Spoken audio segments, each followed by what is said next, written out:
मैंने पटियाला हाउस के बाहर कभी झांका नहीं था। मेरे को लगता था यही मैं कुएं का मेंढक हूं, यही जिंदगी गुजर जाएगी। मैं सोचता था रमेश कभी तेरे पर भी ऐसा ऑफिस होगा क्या। लॉयर की तो ये जिम्मेवारी है कि वो हर जगह अपनी टांग अड़ाए। सेक्रेटरी बने तो आप थोड़ा लाइमलाइट में तो आते ही हो। जाने लगे चीफ जस्टिस तो मैंने उनको रोक लिया। मैंने कहा लेडीज अपनी चद्दर ला के बैठेंगी क्या यहाँ, हमें कोर्ट चाहिए, हमें कोई 5 स्टार होटल थोड़ी चाहिए। जो बार एसोसिएशन को जगह अलॉट थी नक्शे में वो गायब है। मैंने देखा कि एक ब्लास्ट हुआ, आवाज आई बड़ी जोर के। एक क्लाइंट ही था मेरा, उसको ऐसे उठाया तो आधा ही रह गया। और उससे ज्यादा थ्रेट जो लग रहा मेरे को, जो ये आर्टिफिशियल इंटेलिजेंस, कि लॉयर का सफर सड़क पे चलने का सफर नहीं है, ये पहाड़ पे चढ़ने का सफर है। नमस्कार, welcome back to new podcast. आज हमारे साथ सिर्फ एक एडवोकेट नहीं, एक लेजेंड है। सर 2006 में बीसीडी के चेयरमैन रह चुके हैं, फिर 2020 में दोबारा ये बीसीडी कंटेस्ट किया उन्होंने, इसके अंदर भी वो चेयरमैन बने। बहुत सारे ऐसे पॉलिटिशियंस और बिजनेस टाइकून्स हैं जिनका केस इन्होंने लड़ा और उस पर जीत हासिल करी। तो आज है हमारे साथ senior advocate Shri Ramesh Gupta ji. Welcome sir, welcome to the podcast. तो सर आपकी जर्नी के बारे में अगर हम बात करें, आप फर्स्ट जनरेशन लॉयर थे सर, आप यहाँ तक पहुंचे, सर क्या जर्नी रही सर आपकी? देखिए, वैसे तो बड़ा इंटरेस्टिंग है मेरा कैरियर है। मोतीबाग में हम जब फादर को सरकारी मकान मिला तो वहाँ आए, तो वहाँ स्कूल भी कोई नहीं था। तो मैं और मेरी सिस्टर पैदल सूरीनगर जाते थे, एक क्लास वहाँ पढ़े। फिर आई थिंक 57 या 58 में वहाँ एक टेंटो में स्कूल खुला, वहाँ पर पढ़ते थे। फिर 8वीं क्लास के बाद एक अच्छा स्कूल बना वहाँ पर, हाई सेकेंडरी, वहाँ से हमने पढ़ाई पूरी की। फिर मोतीबाग में ही कॉलेज एक स्कूल में खुल गया, मोतीलाल नेहरू कॉलेज, पहले हसनपुर कॉलेज था, वहाँ एडमिशन मिल गया, ग्रेजुएशन हो गई। कॉलेज में फिर वॉलीबॉल खेलते थे हमारे साथी, मैं तो कमजोर था, नहीं खेलता था। वहाँ से एक वॉलीबॉल ला के फिर बच्चों को मैंने वॉलीबॉल खिलाना शुरू किया, छोटे बच्चों को। और 10 साल मोतीबाग की गर्ल्स और बॉयज टीम जो है वो चैंपियन बनी। फिर वो जर्नी आगे बढ़ी।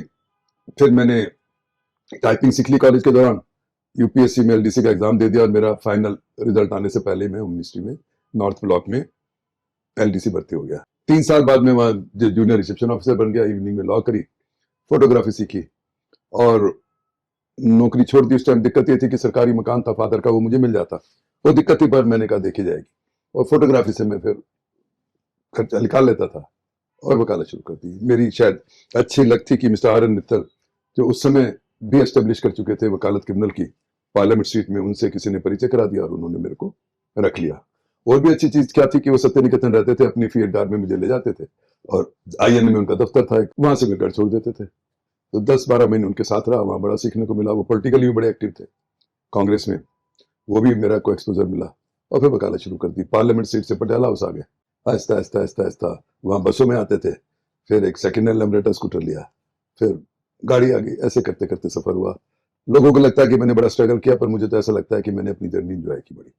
पटियाला हाउस में मुझे याद है जब ये चैम्बर बनाने के लिए जगह मिली तो 3-3 हजार रुपए भी मोस्टली लॉयर्स के पास नहीं थे। आंध्रा बैंक ने आप सिक्योरिटी आपस की बदल के 3-3 हजार रुपए का लोन दिया और हमारे 2 चैम्बर एक साथ बने, तो 5600 में दोनों चैम्बर विद फर्निश इलेक्ट्रिसिटी समेत बन गए थे और 400 रुपए हमारे पास बच गए थे।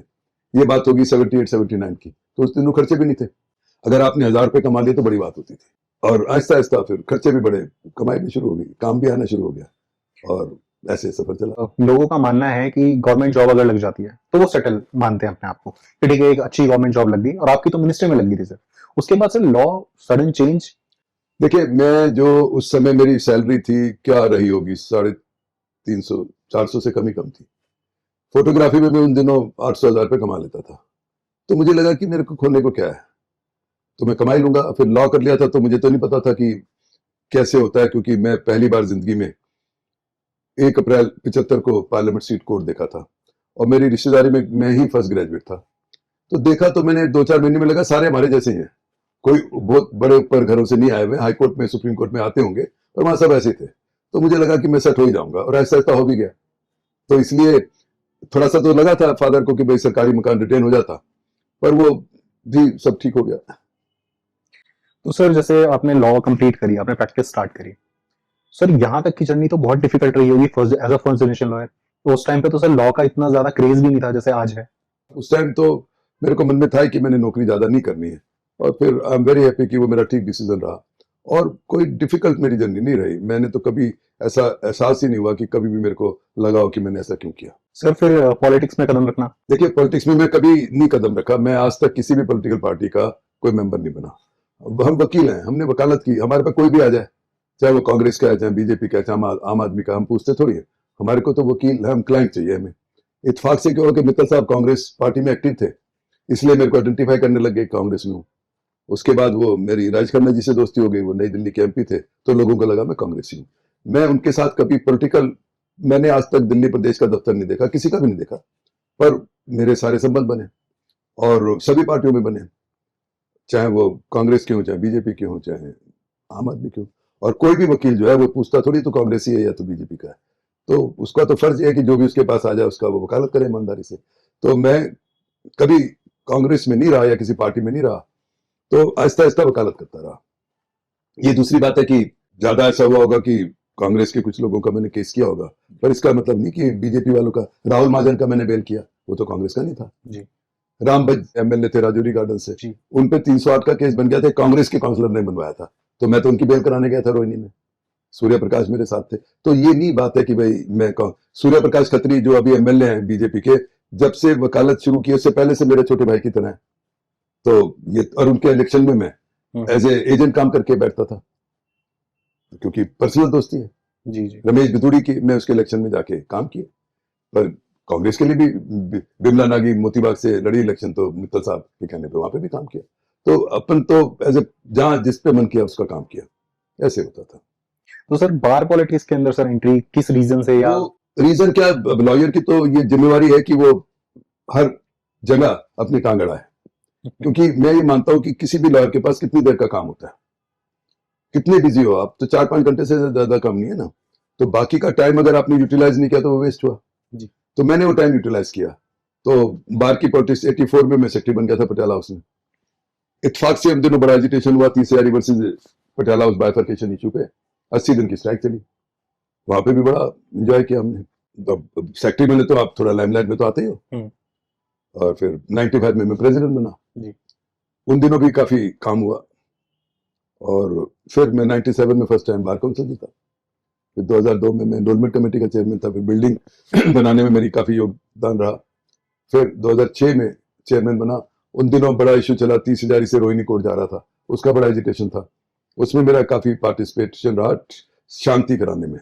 और फिर हमने पहला बार काउंसिल ने रोहिणी का इलेक्शन कराया, वहां पे बार एसोसिएशन बनाई, और तब भी मैं था चेयरमैन। तो वहां पर फिर जस्टिस विजेंद्र जैन और जस्टिस एम के शर्मा को ले जाकर वहां पूरा बहुत बड़ा बार को एस्टेब्लिश किया। वहां पे जतन सिंह सेक्रेटरी और बीएस राणा प्रेसिडेंट बने थे, वो बार एस्टेब्लिश हुई, वो भी मेरे टाइम में हुआ। तो ऐसा नहीं है कि मैं अकेला ही काम करता था, बार काउंसिल में जो भी मेंबर बनते हैं सभी अपना अपना योगदान करते हैं, कोई कम ज्यादा हो तो अलग इशू है। तो उसके बाद तो बार काउंसिल में बने ही रहे। सर पटियाला कोर्ट से जब लॉयर्स बाइफरकेट होके सकेत गए तो सर काफी दिक्कतें आई थी, तो सर उस टाइम पे आपका रोल काफी बड़ा था, सर उसके बारे में कुछ बताइए। मेरे को याद है कि 2009 में जब शिफ्टिंग होने का प्रोसेस शुरू हुआ तो पटियाला उसमें एयू खान प्रेसिडेंट थे, जो बेचारे अब नहीं रहे, और नीरज जो अभी राउज एवेन्यू में प्रेसिडेंट है वो सेक्रेटरी था। तो उन्होंने मेरे को कहा कि चीफ जस्टिस दीपक मिश्रा इंस्पेक्शन पे आ रहे हैं, आप वहां चलिए। तो मैंने कहा कि भाई मैं किस कैपेसिटी में जाऊं, तो उन्होंने रेजोल्यूशन करके मेरे को अथोराइज रिप्रेजेंटेटिव बना लिया, और हम वहां गए तो वो चीफ जस्टिस दिल्ली हाईकोर्ट और 5-7 जजेस और लोग आए हुए थे। तो उन्होंने इनकी तरफ देखा भी नहीं, क्योंकि वहां तो कोई बार एसोसिएशन थी नहीं। जाने लगे चीफ जस्टिस, तो मैंने उनको रोक लिया। मैंने कहा सर आपने सारा देख लिया, जजेस की फैसिलिटी, लॉयर्स के लिए तो कुछ देखा नहीं। थोड़ा मैं एजिटेटेड भी था। उनका बताओ क्या हुआ। तो मैं उनको ले गया, तो वो पीडब्ल्यूडी का इंजीनियर ने एक हॉल दिखाया कि सर ये लेडीज बार रूम है। मैंने कहा सर बड़ा अच्छा है ये। मैंने कहा लेडीज अपनी चद्दर ला के बैठेंगी क्या यहाँ, और टॉयलेट कहाँ है। वो इंजीनियर ने कहा वो पीछे है जी। तो मैंने कहा हर जज का अटैच टॉयलेट होता है, तो लेडीज के लिए तो कम से कम अटैच टॉयलेट होना चाहिए था। अगर 100 लेडीज आएंगी, कपड़े भी बदलती हैं, ये बदलती हैं, एनीवे वो तो कुछ हो नहीं सकता था। पर चीफ जस्टिस ने 10 दिन के अंदर 2 करोड़ रुपए का फर्नीचर वहां लाकर डाला, और ये भी प्रॉमिस किया कि आगे भी जो होगा वो करेंगे। फिर तो जो एग्जीक्यूटिव आई उन्होंने करा। उसके बाद एक और दिक्कत क्या आई कि चैम्बर किसको अलॉट होंगे। तो जो पटियाला उससे शिफ्ट हुए, जिनके चैम्बर थे, उनको तो चैम्बर के बदले चैम्बर मिलने की बात हो गई। पर वहां पर जो सीटें बनी हुई थी, बीएस मेहता लेन बोलते हैं या कॉम्प्लेक्स, उनको उन्होंने कहा नहीं ये तो चैम्बर नहीं है, तो सीट है, इनको नहीं देंगे। इंसिडेंटली जब मैं 95 में प्रेसिडेंट था, जब वो सीट, जेपी शर्मा मेरे साथ सेक्रेटरी थे, वीरेंद्र एडिशनल सेक्रेटरी था, और मल्होत्रा शायद वाइस प्रेसिडेंट था, तब वो सीटें अलॉट की थी। और 3-3 हज़ार रुपये में फर्नीचर और सारा कुछ हुआ था। तो उनको उन्होंने कहा, ये हम चैम्बर नहीं मानते, जो बिल्डिंग कमेटी होती है। तो बिजन सिंह एडवोकेट ने कहा, भाई ऐसे ऐसे गलत हो रहा है। तो हमने एक रिट डाल दी हाईकोर्ट में कि इनको भी चैम्बर मानना चाहिए। जस्टिस गीता मित्तल की बेंच ने अल्टीमेटली साल भर लगा और ये होल्ड किया कि यस, इनको भी चैम्बर माना जाएगा और कि सबको चैम्बर अलॉट होनी चाहिए। लगभग पटियाला हाउस के फिर 250-300 लॉयर्स को जो सीटें थी उनके बदले सरेंडर यहाँ करो और वहाँ चैम्बर ले लो। तो उनको चैम्बर मिले और यहाँ सीटें बार एसोसिएशन ने और जो इंटाइटल लॉयर थे उनको अलॉट कर दिया। तो ये समझता हूँ कि ये एक जो मेरा फर्ज था वो किया और ये लॉयर्स को बेनिफिट मिला। एक और आपके माध्यम से बताता हूँ कि जब भी कोई नया कोर्ट कम्प्लेक्स मिलता है उसमें लॉयर्स का कोई पार्टिसिपेशन नहीं होता, और जबकि लॉयर्स की फैसिलिटी के लिए लॉयर्स का पार्टिसिपेशन होना चाहिए। बिल्कुल। राव जवन्नी कोर्ट कम्प्लेक्स बना, मैं कमेंट नहीं करता कि ये अच्छा कम्प्लेक्स है क्या बुरा है, हमें कोर्ट चाहिए, हमें कोई 5 स्टार होटल थोड़ी चाहिए। तो उसको 5 स्टार होटल की तरह बना दिया और सुंदर बना दिया, सिक्योरिटी रख दी, 8-8 गेट बना दिए, पर जो कोर्ट रूम है उसमें बीच में पिलर है, छोटे छोटे कोर्ट रूम है। जी सर। तो हम तो नहीं अप्रिशिएट कर सकते उसको। और जब उसमें 5 साल तक कोई बार एसोसिएशन नहीं बनी, 4 साल तक, क्योंकि जो प्राइवेट एसोसिएशन बनी उनको बार काउंसिल ने रिजेक्ट किया और अल्टीमेटली झगड़े पड़े और बाद में बार एसोसिएशन बनी, उसमें भी मेरा रोल रहा। अब जो प्रॉपर बार एसोसिएशन बनी, इलेक्टेड बार एसोसिएशन बनी, जिसमें नीरज प्रेसिडेंट बना, विजय सेक्रेटरी बना, उन्होंने 2 महीने के अंदर अंदर काफी बिल्डिंग मेंटेनेंस कमेटी ने उनको अच्छा बार ऑफिस बनाया और भी फैसिलिटी दे रहे हैं। पर जो दुख की बात यह है कि जब बिल्डिंग बनी, जो बार एसोसिएशन को जगह अलॉट थी नक्शे में, वो गायब है, वो सारा उन्होंने खुद यूज कर लिया, क्योंकि बोलने वाला तो कुछ नहीं ना जी। तो जजिस की फैसिलिटी है, बड़ी अच्छी बात है, वहाँ ऑडिटोरियम में बहुत अच्छी बात है, उनका टिफिन रूम है, उनका डाइनिंग रूम है, उनका लॉन्ज है, अच्छी बात है। पर अगर 30 कोर्ट रूम है तो 30 ही तो जज हैं, पर लॉयर तो 300 आएंगे, 3000 आएंगे। बिल्कुल। तो उस रेशो में उनकी क्या फैसिलिटी है? इससे भी छोटे कमरे में तो एक बार रूम दे रखा था, और जबकि नक्शे में है, हर फ्लोर पर नक्शे में है, वो नहीं मिला। अब ये एसोसिएशन लड़ेगी, मिलेगा।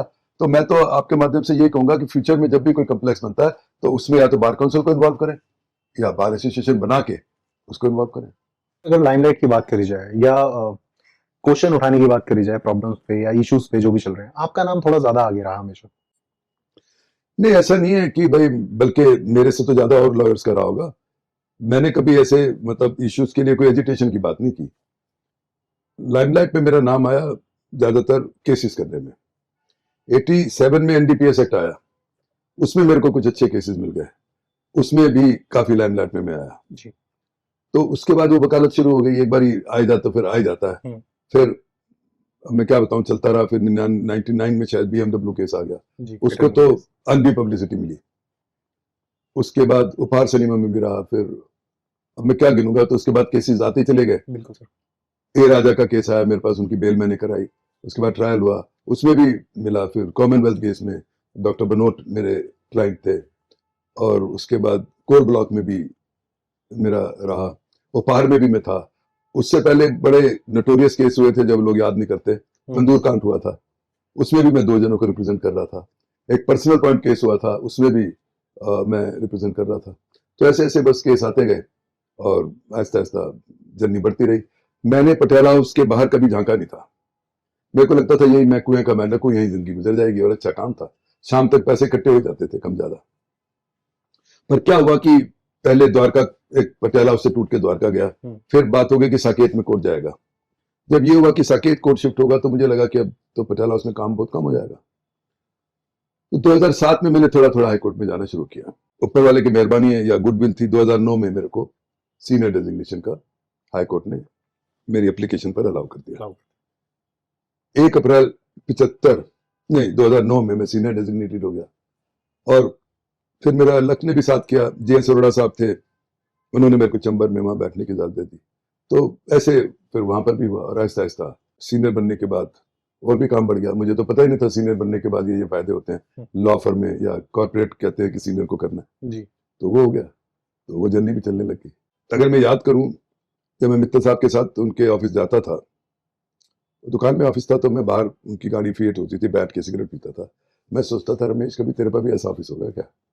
पर आहिस्ता आहिस्ता समय ने साथ दिया और ये आज यहाँ पहुंच गया। तो सर, जब आप चेयरमैन थे, एक सर कोविड का टाइम था, when you are BCD chairman, sir covid के टाइम पे काफी जो लॉयर्स थे उन्होंने आत्महत्या भी करी, काफी प्रॉब्लम भी फेस करी।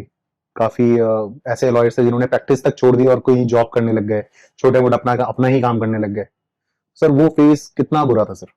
एक कहावत है, crisis give you opportunity also. तो वो फेस तो बुरा था। इनफैक्ट मेरे भी 2 बार कोविड हुआ उन दौरान। बट हमने, दिल्ली बार काउंसिल ने जिम्मेवारी समझी कि अगर हम क्राइसिस में ही नहीं अपने लॉयर कम्युनिटी के काम आए तो फिर क्या फायदा रहने का। तो उस मौके पर हमारी टीम भी अच्छी थी, तो हमने ये ठान ली कि जितनी मदद हमसे होगी लॉयर्स की करेंगे।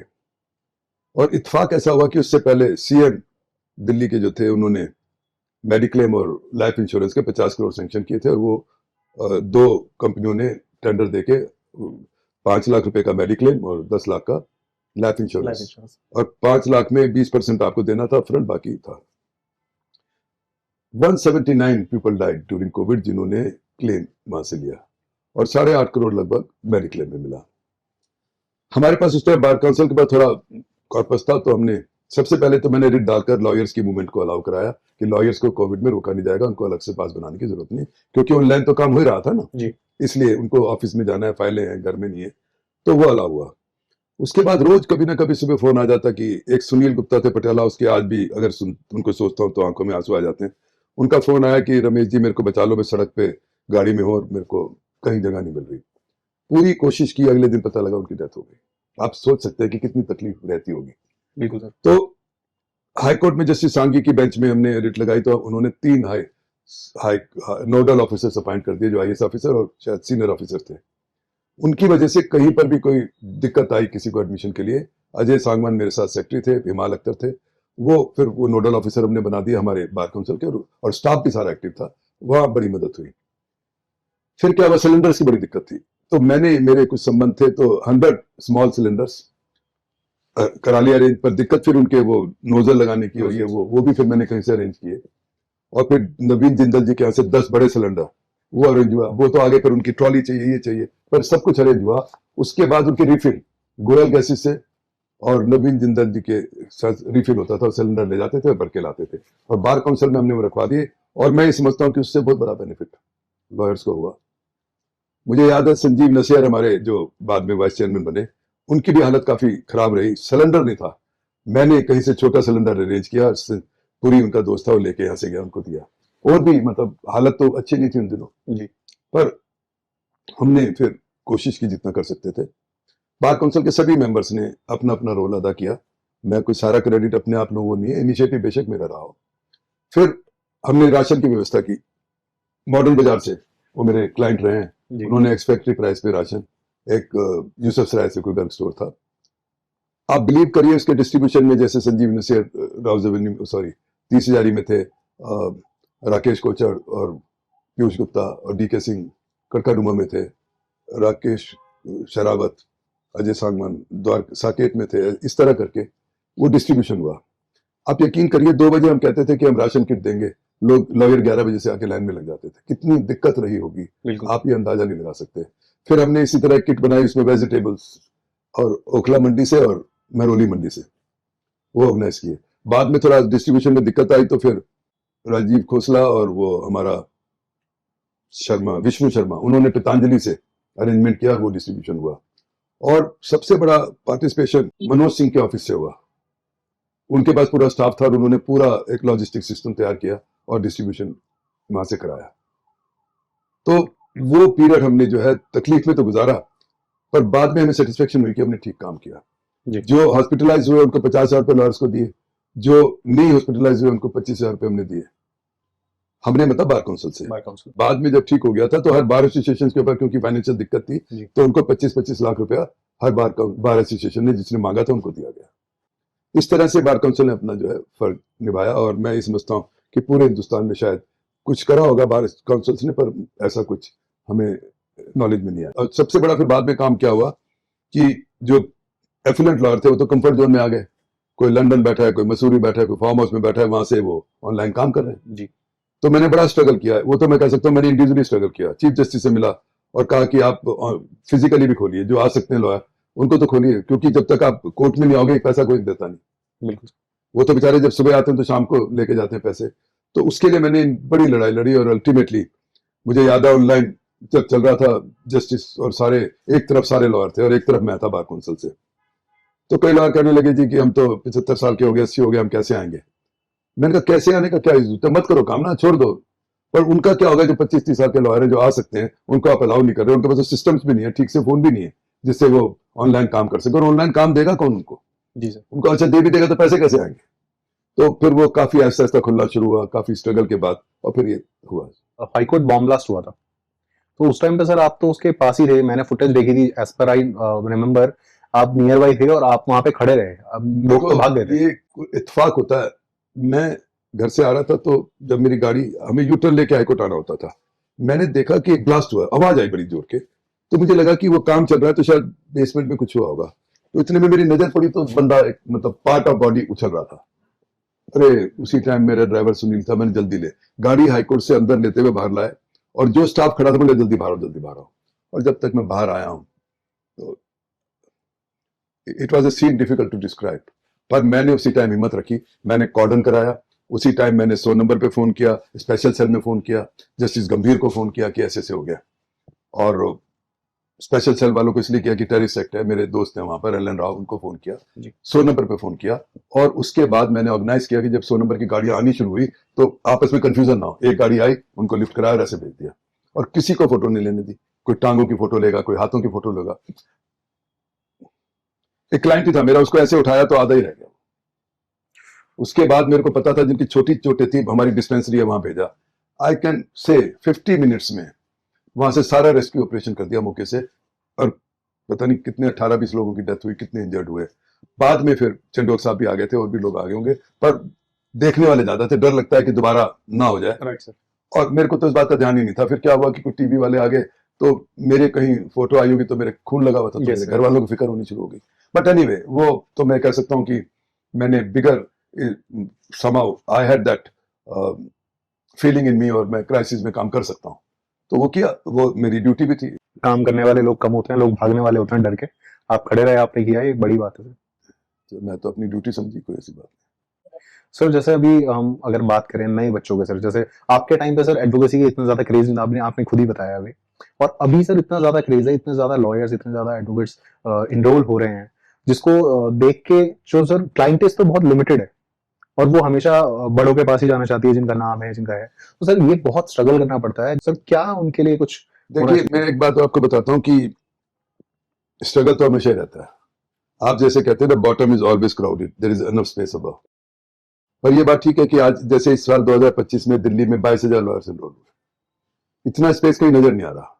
जी सर। ऑप्टिमम हो चुका है सब जगह।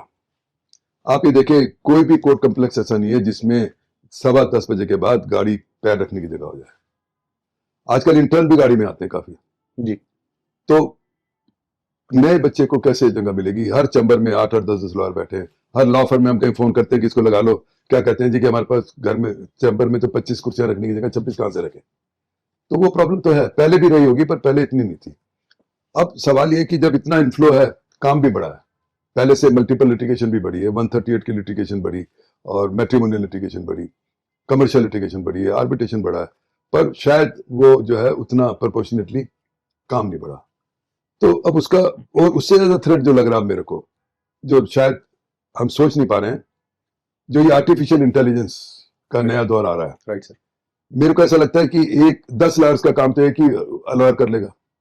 ड्राफ्टिंग होनी शुरू हो गई, जहां तक कह रहे हैं लोग, जजमेंट्स आनी शुरू हो जाएंगे इसमें। तो वो तो बड़ा थ्रेटनिंग है।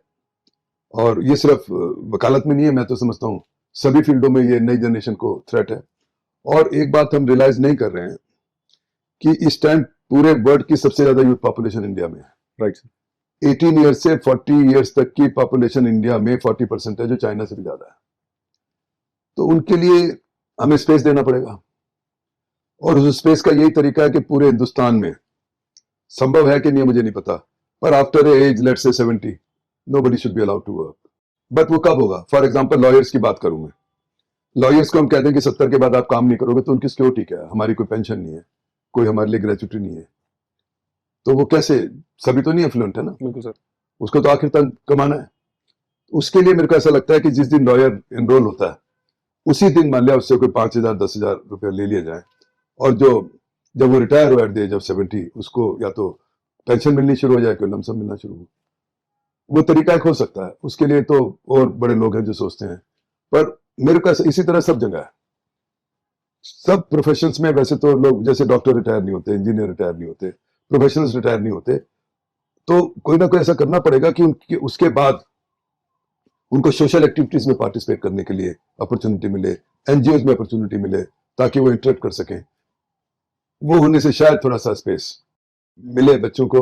वो भी एनएफ नहीं होगा, पर मैं समझता हूं कि अब जैसे हाईकोर्ट जजेस की रिटायरमेंट 62 है, फिर सुप्रीम कोर्ट की 65 है, पर उसके बाद वो आर्बिट्रेशन करते हैं, उसके बाद उस और भी काम करते हैं, तो नीचे से जो बच्चा आ रहा है तो उसके लिए तो ऊपर स्पेस नहीं। और एक और बड़ी बात, मैं जब चेयरमैन था 2006 या 7 में, बार काउंसिल में एक हमने रूल बनाया कि 45 की एज के बाद किसी को भी हम एनरोल नहीं करेंगे, क्योंकि लोग 25 साल 30 साल में लॉ कर लेते हैं और रिटायरमेंट या वॉलंटरी रिटायरमेंट लेके पैसा वैसा लेके आते हैं और यहाँ वकालत शुरू कर देते हैं जी। और उसमें क्या है कि वो डिपार्टमेंट से कहीं ना कहीं से आते हैं, उनके तो ऑलरेडी सर्कल होता है, तो यंग लॉयर्स को बड़ी दिक्कत आती है।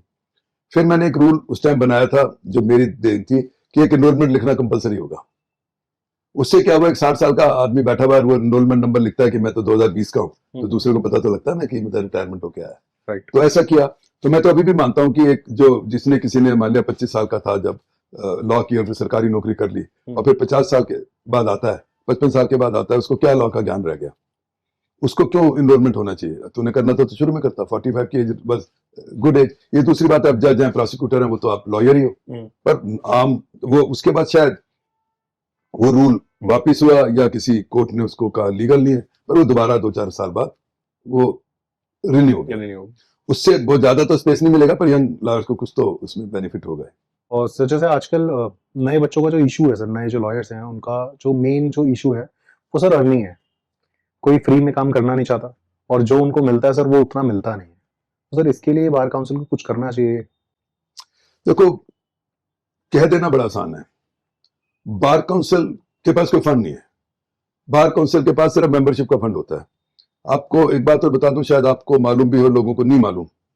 एक एसएलपी लगी सुप्रीम कोर्ट में जस्टिस चंद्रचूड़ जब चीफ जस्टिस थे, कि ये जो बार काउंसिल 15 या 16 हजार रुपए एनरोलमेंट के लेती है, ये गलत है, क्योंकि एडवोकेट्स एक्ट में जो 1962 में बना था, उसमें 600 रुपए आप फीस ले सकते थे जी। तो उन्होंने सारे, और जो हमने रेजोल्यूशन से जो पीसीआई ने अप्रूव किए थे, सबको स्टक डाउन कर दिया कि आप जब तक एक्ट में अमेंडमेंट नहीं होगी, आप 600 रुपए से ज्यादा आप चार्ज नहीं कर सकते। अब इस बात को भी शायद 2-3 साल हो गए। अब अगर कोई भी स्टेट बार काउंसिल 600 रुपए लेगी, जिसमें से 20 या 25% बीसीआई को चला जाता है, उनके पास और कोई सोर्स नहीं है। 500 रुपए या 400 रुपए लेकर आपका 1,500-2 हजार रुपए तो आपका एनरोलमेंट में खर्चा हो जाता है। तो बार काउंसिल कहां से पैसे लाएगी? आजकल आज के दिन दिल्ली बार काउंसिल का एवरेज 8 या 9 करोड़ रुपए साल का खर्चा है और 1 करोड़ की आमदन होगी, तो जो हमारे पास है पैसा वो खत्म हो जाएगा 2-3 साल में। और बार काउंसिल में पूरा स्टाफ है, उनकी पेंशन हैं, और ये फंक्शंस भी हम करते रहते हैं। एक फंक्शन अगर हम करते हैं तो उसमें 20-25 लाख रुपए खर्च होता है। पैसा हम किसी से लेते नहीं। और अभी तक हमें एश्योरेंस तो दिया गया था कि सेंट्रल गवर्नमेंट अमेंडमेंट लाएगी एक्ट में, अभी तक तो आया नहीं है। तो मैं तो समझ नहीं आती कि मुझे बार काउंसिल कहां से करेगी। करना चाहिए तो बड़ा साधन कह देना, कैसे करना चाहिए। एक बात बताऊं, बार काउंसिल में हम जो मेंबर्स हैं, हमारे को भी हर उसका मीटिंग का हमें ऑनरेरियम मिल सकता है। कभी दिल्ली का बार काउंसिल में एक पैसा किसी मेंबर ने नहीं दिया, अपने पास से रिफ्रेशमेंट में पैसा खर्च करते हैं। पीछे बार काउंसिल की बिल्डिंग पुरानी हो गई थी और एफआईआर भी बढ़ गया था साउथ दिल्ली में, तो हमने अप्लाई किया, 37 लाख रुपए तो डीडीए ने ले लिया कि जी आपने ऑक्यूपेशन सर्टिफिकेट नहीं लिया। उसके बाद एमसीडी ने कुछ पैसा लिया, फिर हमने अप्रूवल्स लेके बिल्डिंग को एक्सटेंड किया, बनाया, उसमें 4-5-7 करोड़ रुपए खर्च हुए, और इस time one of the best buildings है हमारी। उसमें मेरा काफी इनिशिएटिव रहा जी। तो अब पैसा कहां से आएगा? तो अब मैं कैसे कह दूं कि भाई हाँ, नारे लगा देना तो बड़ा आसान है कि जी हम पेंशन देंगे, हम स्टाइपेंड देंगे, देना भी चाहिए। तो आज के दिन तो मैं ये समझता हूं कि ऐसी हालत रही तो 3 साल के बाद तो हमारे पास फंड्स ही नहीं रहेंगे। अभी कोई कह रहा था जी कि इन्होंने 1 लाख रुपया पर कैंडिडेट ले लिया या कुछ है, तो जितने पैसे ले लिए। अरे अगर 2.25 करोड़ आए तो खर्चा तो 5-7 करोड़ होता है, वो खर्चा तो फिर बार काउंसिल से जाएगा जी। तो ये कोई रियलाइज नहीं करता। तो मैं तो इतना ही कहूंगा कि सरकार भी जब करती है तो उसको पूरे हिंदुस्तान का सोचना पड़ता है। 50 करोड़ का सैंक्शन हुआ, कोशिश थी कि नई सरकार 100 करोड़ कर देगी, शायद हो जाए, क्योंकि अब 5 साल पहले अगर 50 करोड़ हुआ तो वो तो वैसे ही 30 करोड़ रह गया इन्फ्लेशन से, क्योंकि प्रीमियम बढ़ गया। जी बिल्कुल। तो देखते हैं बड़ा होगा। दूसरा इशू ये रहा कि एनसीआर के लॉयर्स इसमें कवर्ड नहीं है, उसका भी रिट डली हुई है हाईकोर्ट में, हमारे हक में सिंगल बेंच में हुआ था, सरकार ने डाल के डीबी पे स्टे करा रखा है। बट जो भी लॉयर एनसीआर के थे उनको हमारे एक वेलफेयर ट्रस्ट है, उससे हमने उनको रिलीफ दिए सारे, जितना रिलीफ उनको मेडिक्लेम या लाइफ इंश्योरेंस में मिला उतने वहां से भी दिए हमने। हमारे यहाँ एक फंड है डिसेबिलिटी फंड, उसके राकेश शेरावत, गोस्वामी, मुरारी तिवारी, ये सारे मेंबर्स थे, उसमें सबको देते हैं। बल्कि काफी वीडियोस को तो पेंशन भी दे रहे हैं 10,000 रुपए की, और 2-2 लाख रुपए भी दिए। तो बार काउंसिल दिल्ली की मैं समझता हूँ सबसे ज्यादा कोशिश करती है कि वेलफेयर का काम करे, पर अपनी लिमिटेशन भी है, कैसे करोगे, राइट। ऑफकोर्स सर, जब है नहीं तो डिफिकल्ट हो जाता है उसको मैनेज करना। सर अगर अभी बात करी जाए तो क्या सर इस टाइम पे अगर हम देखा जाए तो एडवोकेसी में क्या सर अभी रेवोल्यूशन लाने की जरूरत है, मतलब अगर है तो सर क्या चेंज जरूरी है इस टाइम? देखिए इस टाइम सबसे बड़ा जरूरी तो यह है एडमिशंस का क्राइटेरिया और बहुत स्ट्रिक्ट कर दिया जाए, जैसे सीए का। और आज अगर एक साल में 1 लाख लॉयर अगर बन के आ रहे हैं तो उसको 10,000 पे रिस्ट्रिक्ट कर दो। आज अगर दिल्ली में 20,000 लॉयर रजिस्टर हुआ तो पूरे हिंदुस्तान में तो एक साल में 1 लाख तो ही गया होगा, ज्यादा ही होगा सर। तो उनको रिस्ट्रिक्ट करना पड़ेगा। और अगर वो हो जाता है तो 2-4-5 साल बाद थोड़ा सा प्रेशर कम बनेगा, और ये जो लॉयर्स आए हैं ये आहिस्ता आहिस्ता एडजस्ट होंगे। सर आप सोशली भी काफी एक्टिव रहे हैं और एक आपने एनजीओ है बचपन बचाओ आंदोलन, उसमें भी काफी काफी काम किया सर।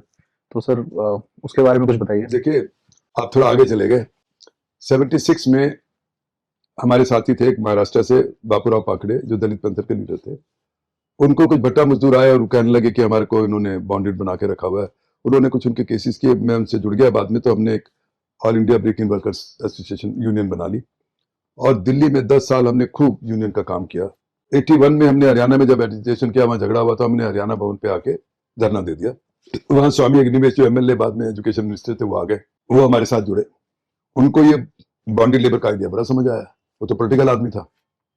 उन्होंने फिर एक बंधुआ मुक्ति मोर्चा बनाया और स्क्वायर कैरी फरीदाबाद में काम शुरू कर दिया, और सुप्रीम कोर्ट में रिट डाली, और आपको अगर याद हो तो काफी लिटिग सुप्रीम कोर्ट से रिलीफ मिले, और बॉन्डेड लेबर अबॉलिशन एक्ट भी 86 में बना, और अल्टीमेटली आहिस्ता आहिस्ता वो बॉन्डेड लेबर खत्म हुई। उसमें मैंने स्वामी अग्निवेश के साथ काम किया।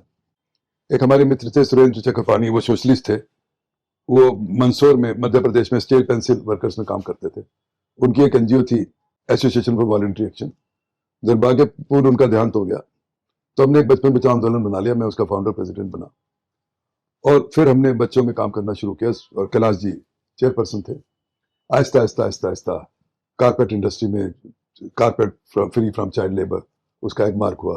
कैलाश जी ने पूरे वर्ल्ड में 130 कंट्रीज में जाके मार्च किया। मैं जितना टाइम दे सकता था थोड़ा थोड़ा टाइम देता था, तो उनके साथ में बड़ा एसोसिएटेड रहा। हमारा विराटनगर में बाल आश्रम है, वहां पे भी जाता था, दिल्ली में भी है, पुरानी में, उस ऑर्गेनाइजेशन में भी काम किया। जब हम भट्टों की लीडरी करते थे पटियाला, उसमें मुझे याद है रामदास आठवाले जो अभी मंत्री हैं बड़े दिनों से, वो लगभग 1 साल हमारे चैम्बर में बैठे आके। तो ऐसे जो मेरे को मौका मिला। एक और स्वामी अग्निवेश ने एक संस्था थी एक्फॉर्ड करके, Asian culture forum on development, जिनके प्रेसिडेंट थे डॉक्टर सुलभ शिव रक्षा, थाईलैंड में थे, जो नॉन इंटरनेशनल बुद्धिस्ट और गांधीयन थे। उस ऑर्गेनाइजेशन पे मेरे को इंट्रोड्यूस कर दिया। फिर ऑलमोस्ट 15 साल उस ऑर्गेनाइजेशन में मैंने ट्रेवल किया साउथ ईस्ट एशियन कंट्रीज में। अभी मेरा जो छोटा बेटा है उसने लॉ लंदन से लॉ किया, सॉलिसिटर बना। सुदेवा फुटबॉल क्लब नाम से एक एनजीओ है, और दिल्ली में सिविल लाइंस में 9 एकड़ जगह हमने स्कूल से किराए पर लेकर वहाँ 200 बच्चों का हॉस्टल बनाया हुआ, 2 इंटरनेशनल ग्राउंड बने हुए, एक आर्टिफिशियल टर्फ है, सारा कुछ वहाँ पर है। उसके साथ में टाइम डिवोट करता हूँ, और उसका सपना है कि मैं इंडिया को 2030 में अंडर 17 वर्ल्ड कप लेके जाऊंगा, तो उसके साथ टाइम डिवोट करता हूँ। तो मैं सभी को लॉयर्स को कहता भी यही हूँ कि जो टाइम आपको स्पेयर होता है उसको वेस्ट करने की बजाय उसको यूटिलाइज करो, एक्टिविटीज में यूटिलाइज करो, हॉबी में यूटिलाइज करो, ट्रैवल में यूटिलाइज करो। और मैं समझता हूँ कि वो ये कारण रहा कि मेरे को आहिस्ता आहिस्ता सक्सेस मिली, कि वो मैंने यूटिलाइज किया था। अच्छा सर, आप जैसे इतना सर काम है आपका, इतना अच्छा ऑफिस है सर, इतना काम बढ़ गया है, तो सर मेंटल स्ट्रेस तो होता होगा, उसके लिए इंसान कुछ तो एक्स्ट्रा करता है सर। काम बढ़ा नहीं घटा है सीनियर बनने के बाद काम घट जाता है, सर स्ट्रेस तो बढ़ जाता है। नहीं कोई स्ट्रेस नहीं बढ़ता।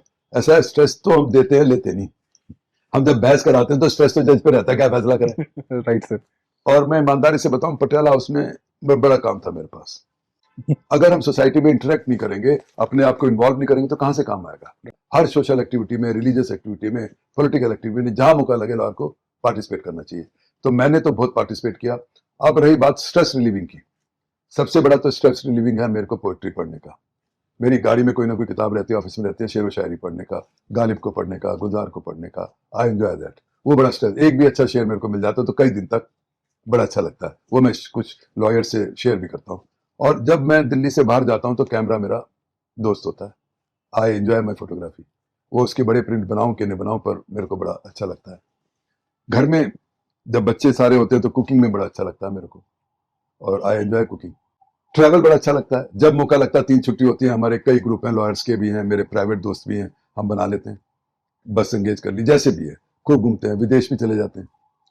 तो ट्रैवल बड़ा अच्छा लगता है, पढ़ना भी बड़ा अच्छा लगता है। मैं इंडियन हिस्ट्री बड़ा पढ़ता हूँ, सोने से पहले 5-10 मिनट जरूर मैं पढ़ लेता हूँ। टीवी में फिर वो जो इंडियन हिस्ट्री है जी। वो कुछ भी देख लेता हूँ। तो दैट्स इट।